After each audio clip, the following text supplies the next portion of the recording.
Hi, my name is Greg, and I'm an academic coach here at SNHU. Welcome to this video guide on functions.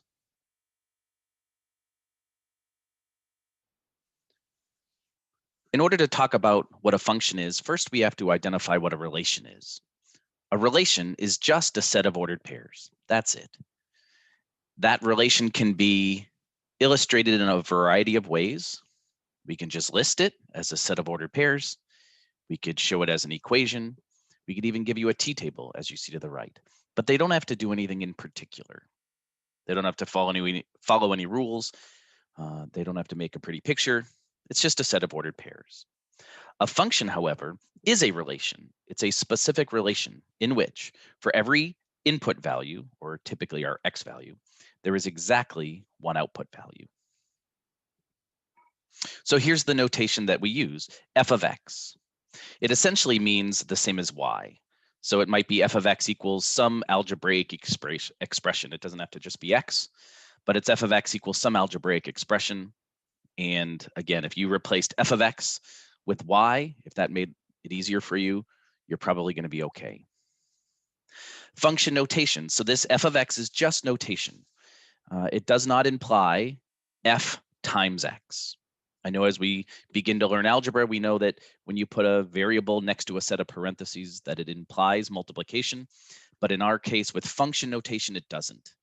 It identifies what the function is, the letter f, and what variable it uses in its algebraic expression, x in this case. Functions can often be identified as f of x, but you can see it written as a combination of any other letters. So you might see g of x. You might see, as we get into word problems, h of t, where the letters stand for the variables that they represent. So h might stand for height and t would stand for time. You might see c of d, where c stands for cost and d stands for distance traveled. F of 2, for example, simply means you're being asked to plug 2 in for x into the function. That's it. It's just the number that we're asking you to plug in. So to be a function, as we stated before, it means that for every x or input value, there is exactly one y or output value. Is this something earth-shattering to you? Probably not. You can probably evaluate these functions without needing to know that specific understanding, but it's good to know. I think the most thing you'll see is function notation within a word problem. So if you see something like this, c of h equals 35h plus 100. So I used c to identify the function and h to identify the variable that I'm using over here, in which c is your cost and h is the number of hours a carpenter worked at your home. You can just view c of h as just the letter c if that helps, if it makes it easier and simplifies it for you. The c of h simply implies that it's a function. And when you are asked to plug in a number like h equals 6, meaning he or she worked 6 hours, function notation would read c of 6, plugging 6 into the c function. It also implies that as a function, you should have only one output value when you plug in the 6. So I did it here. C of 6 equals 35, and I replaced h with 6, and I did the math, and I got 300.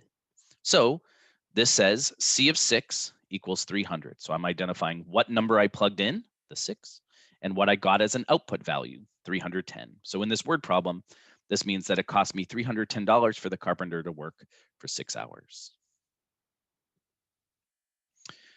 So let's see another example from start to finish.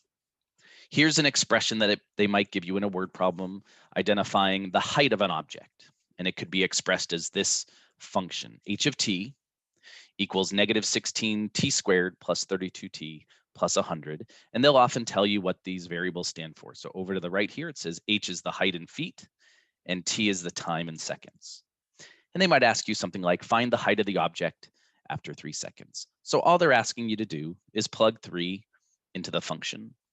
So over here, this is just notation. Again, it doesn't imply multiplication, it's just notation.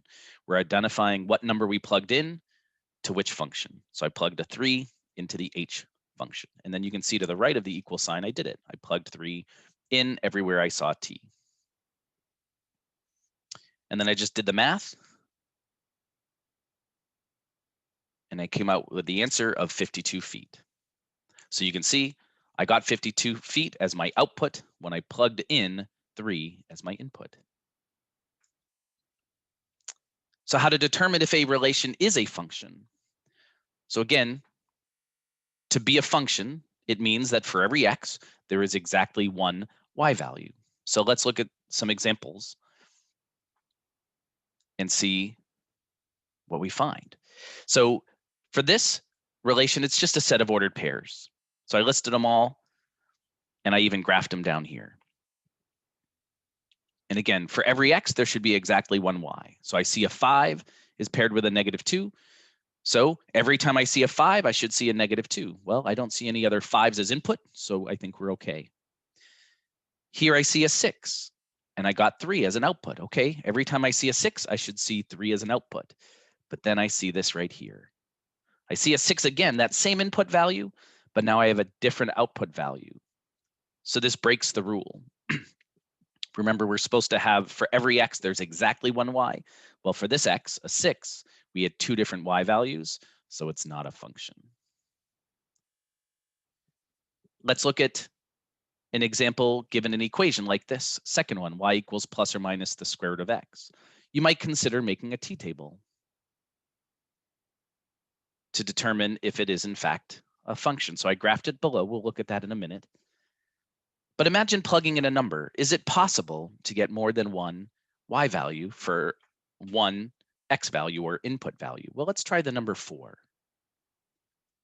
If I plug in the number 4 into x, when I take its square root, I'll get 2. But notice that I have this plus or minus here. So it says, yes, you'll get plus or minus 2. So when I plug in a 4, I could get a positive 2, or I could get a -2. And therefore, for the same input value, x being 4, I get multiple y values back again, then it breaks the rule again, so it's not a function. On this third one, I gave it away. I said that it is a function already. And again, if you imagine making a t-table or a t-chart, is it possible that I plug in an x value and get more than one y value back again? Well, let's try it. What if I plug in a 1? If I plug in a 1 for x, then I'd have 1 plus 2 gives us 3. Can you envision a way in which we would get more than one answer to this when I plug in a 1? And the answer should be no. Let's try another number. What if I plug in a negative number, like a -5? If I plug in a -5, what we would get? -5 plus 2 would be a -3. Is there any way I could get another y value when I plug in -5? And the answer is no. So then it is a function. For every x, there is exactly one y value. We can also look at this from a graphical standpoint. And it's called, what we use is what's called the vertical line test. And it's a really simple test if you're given a graph, or you can sketch a graph of your relation. And the rule is, with a vertical line test, that if I draw a vertical line anywhere on the graph, if I hit more than 1 point anywhere on the graph, then it's not a function. Because that would imply for that one x value where that vertical line is drawn, there's multiple y values, which means you're not a function. So let's try it out here. On the first one, I could draw vertical lines. And I should be able to draw a vertical line anywhere I want and not hit more than one y value. But if you see, if I draw it right here, you can see I hit this point of that relation and that point. So for that one vertical line, I hit 2 points in my relation. Therefore, it's not a function. I'm only allowed to hit 1. So that matches what we said. It's not a function. How about this one, the middle one? Well, again, if I draw a vertical line anywhere I want, I shouldn't hit more than 1 point. And sure enough, I'm not hitting any over here. But watch, when I hit over here, draw a vertical line, I hit 2 points yet again for that same vertical line. So again, it's not a function if you hit more than 1 point. And on this third one, again, if you can envision drawing a vertical line, these are supposed to be vertical. If you draw a vertical line anywhere, do I hit more than 1 point? Is it possible to hit more than 1 point? And the answer is no, it's just a linear function. So it is a function as long as I don't hit more than 1 point. And we did it. Thanks for joining me on our resource video on functions, and see the video description for further resources.